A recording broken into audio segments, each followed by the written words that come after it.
नमस्ते दोस्तों, आपका स्वागत है दी आर्य ट्यूटोरियल में। आज हम बात करेंगे एक ऐसे टॉपिक की जो सबको पसंद तो है लेकिन बहुत लोगों को डर भी लगता है। Yes, stock market investing.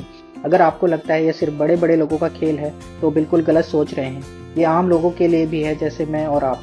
आज हम बेसिक से लेकर अपना पहला शेयर खरीदने तक का सफर simple step by step break down करेंगे। क्या आप रेडी हैं? तो चलिए शुरू करते हैं। सबसे पहले बात करते हैं स्टॉक मार्केट क्या चीज़ है। यह एक ऐसा बाजार है जहां कंपनियां अपना शेयर बेचती है और हम जैसे आम लोग उन्हें खरीद सकते हैं। सिंपल है, जब आप किसी कंपनी का शेयर खरीदते हैं तो उसका एक छोटे से हिस्से के मालिक बन जाते हैं, और अगर कंपनी कामयाब होती है तो आपका शेयर भी बढ़ता है और उसका आपको फ़ायदा होता है। अब बात करते हैं स्टॉक मार्केट में इन्वेस्ट क्यों करें। सिंपल जवाब है, ज़्यादा पैसा कमाने के लिए बैंक सेविंग के मुकाबले यहाँ रिटर्न काफ़ी हाई हो सकते हैं, लेकिन हाँ, इसमें रिस्क भी काफ़ी होते हैं, तो बिना सोचे समझे इन्वेस्ट नहीं करना चाहिए। अब सवाल यह है, शेयर्स भी अलग अलग टाइप के होते हैं। बेसिक शेयर दो तरीके के होते हैं, इक्विटी शेयर और प्रेफरेंस शेयर। इक्विटी शेयर ये सबसे कॉमन शेयर हैं। इनमें कंपनी के प्रॉफिट के हिस्से का हक होता है लेकिन रिस्क भी ज़्यादा होता है। दूसरे होते हैं प्रेफरेंस शेयर्स। इनमें रिस्क थोड़ा कम होता है और पहले डिविडेंड भी मिलता है लेकिन वोटिंग राइट नहीं होते हैं। अब यह समझना जरूरी है कि कंपनियां शेयर्स क्यों इशू करती हैं। असल में कंपनीज को पैसा चाहिए होता है अपना बिजनेस एक्सपेंड करने के लिए, तो वो शेयर बेचती हैं। इससे उन्हें कैपिटल मिलता है और हम उनके ग्रोथ के जर्नी में पार्टनर बन जाते हैं। चलिए रिस्क की बात करते हैं, क्योंकि यहाँ कुछ रिस्क तो हैं जिन्हें जानना जरूरी है। सबसे पहला आता है सिस्टमैटिक रिस्क। ये वो रिस्क है जो पूरे मार्केट पर इफेक्ट डालते हैं। जैसे अगर मार्केट क्रैश हो गया तो इसका इम्पैक्ट सारे स्टॉक पर पड़ता है। दूसरा आता है अनसिस्टमैटिक रिस्क। इसका मतलब है सिर्फ एक कंपनी या इंडस्ट्री से जुड़ा रिस्क है। जैसे मान लीजिए किसी कंपनी का प्रोडक्ट फ्लॉप हो गया तो उसका शेयर गिर सकता है। अगला आता है इन्फ्लेशन रिस्क। आपके पैसों की वैल्यू टाइम के साथ कम होती है, इसको इन्फ्लेशन रिस्क कहते हैं। अगर मार्केट से ज़्यादा इन्फ्लेशन हो गया तो भारी नुकसान हो सकता है। अगला आता है लिक्विडिटी रिस्क। अगर आपके शेयर्स को कोई खरीदने वाला नहीं मिला तो यह लिक्विडिटी रिस्क बन सकता है। अगला आता है बिजनेस रिस्क। अगर कंपनी के बिजनेस में कुछ गड़बड़ चल रही है तो इससे भी भारी नुकसान हो सकता है। उससे अगला आता है इंस्टेबिलिटी रिस्क। शेयर के प्राइस कभी कभी रोलर कोस्टर के जैसे होते हैं, यानी कभी ऊपर कभी नीचे, इससे भी रिस्क हो सकता है।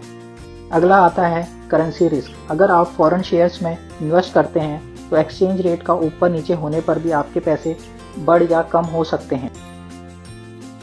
रिस्क को कम कैसे करें, इसका एक आसान मैजिक फॉर्मूला है डाइवर्सिफिकेशन, यानी अपना पैसा सिर्फ एक जगह नहीं लगाना बल्कि अलग अलग जगह इन्वेस्ट करना है।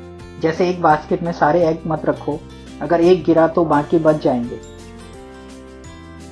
अब समझते हैं कि आप शेयर्स खरीदने कहाँ जाएंगे। प्राइमरी मार्केट, यह वो मार्केट है जहाँ पर नई नई कंपनियां शेयर्स बेचती हैं। इसे आईपीओ भी कहते हैं, बिल्कुल नए shares, fresh out of the oven. Secondary market, यहाँ पर आप ऑलरेडी लिस्टेड शेयर्स को किसी इन्वेस्टर से खरीद सकते हैं, जैसे एनएससी और बीएससी जैसी एक्सचेंजेस में। अगर शेयर्स खरीदने का मन बना लिया है तो ये तीन चीज़ें रेडी रखिए। नंबर 1 सेविंग अकाउंट, अपना bank account. Number 2 trading account, ये आपको किसी ब्रोकर के साथ ओपन करना होगा। नंबर 3 डीमैट अकाउंट, ये अकाउंट शेयर को डिजिटल तरीके से स्टोर करने के काम आता है। इसके साथ पैन कार्ड और आधार कार्ड रेडी रखिए और अपना केवाईसी कंप्लीट करना मत भूलिए। तो चलिए फाइनली देखते हैं शेयर कैसे खरीदें। स्टेप 1, अपना बैंक, डीमैट और ट्रेडिंग अकाउंट खोलें। स्टेप 2, अपने ट्रेडिंग अकाउंट में पैसा ट्रांसफ़र करें।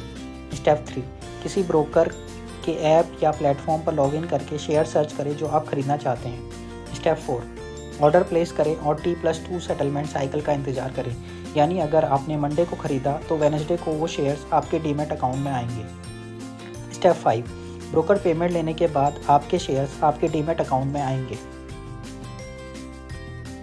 अब चलिए समझते हैं ऑर्डर्स क्या होते हैं जब आप शेयर खरीदने या बेचने का डिसीजन लेते हैं। नंबर 1 मार्केट ऑर्डर, ये वो ऑर्डर होता है जो तुरंत मार्केट प्राइस पर एग्जीक्यूट होता है।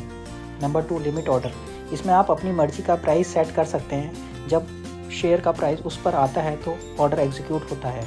नंबर 3 स्टॉप लॉस ऑर्डर, ये रिस्क मैनेजमेंट के लिए होता है। इसमें आप एक प्राइस सेट करते हैं ताकि नुकसान ज़्यादा ना हो। अब आपका ऑर्डर प्लेस हो गया, लेकिन ये शेयर आपके अकाउंट में आएंगे कैसे। Number 1 T+2 settlement cycle.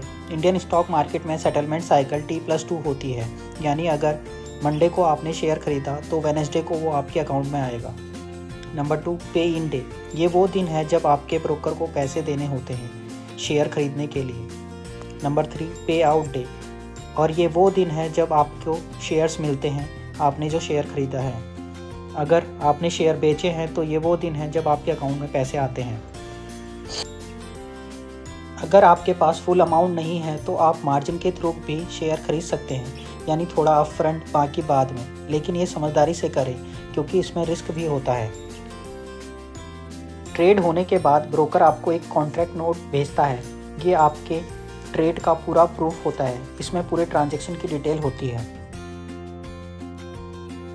अगर आप स्मॉल इन्वेस्टर हैं तो सेबी ने एक खास ऑप्शन दिया है, BSDA यानी बेसिक सर्विसेज डीमैट अकाउंट। इसमें मेंटेनेंस चार्जेस कम होते हैं, जो बिगनर के लिए बेस्ट है।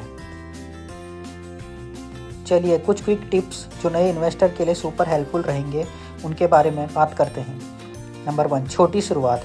बड़ा पैसा लगाने की ज़रूरत नहीं है, स्टार्ट स्मॉल और धीरे धीरे आप बढ़ा सकते हैं। नंबर 2, रिसर्च जरूर करें। इन्वेस्ट करने से पहले रिसर्च करें, कंपनी के बारे में जानकारी लें। नंबर 3, र्यूमर पर मत जाएं। मार्केट में र्यूमर्स पर कभी भरोसा नहीं करें, हमेशा खुद रिसर्च करें। Number 4, regular investment. Systematically invest करें, ऐसे आपका रिस्क भी कम होता है और रिटर्न भी बढ़ सकते हैं। तो ये था बिगिनर गाइड स्टॉक मार्केट में इन्वेस्ट करने का। मैं उम्मीद करता हूँ कि आपको यह वीडियो हेल्पफुल लगा। अगर आपको पसंद आया तो लाइक करें, शेयर करें और सब्सक्राइब जरूर करें। हमारे साथ जुड़े और फाइनेंशियल वर्ल्ड में एक स्मार्ट इन्वेस्टर बनने के सफ़र की शुरुआत करें। मिलते हैं नेक्स्ट वीडियो में, तब तक के लिए हैप्पी इन्वेस्टिंग।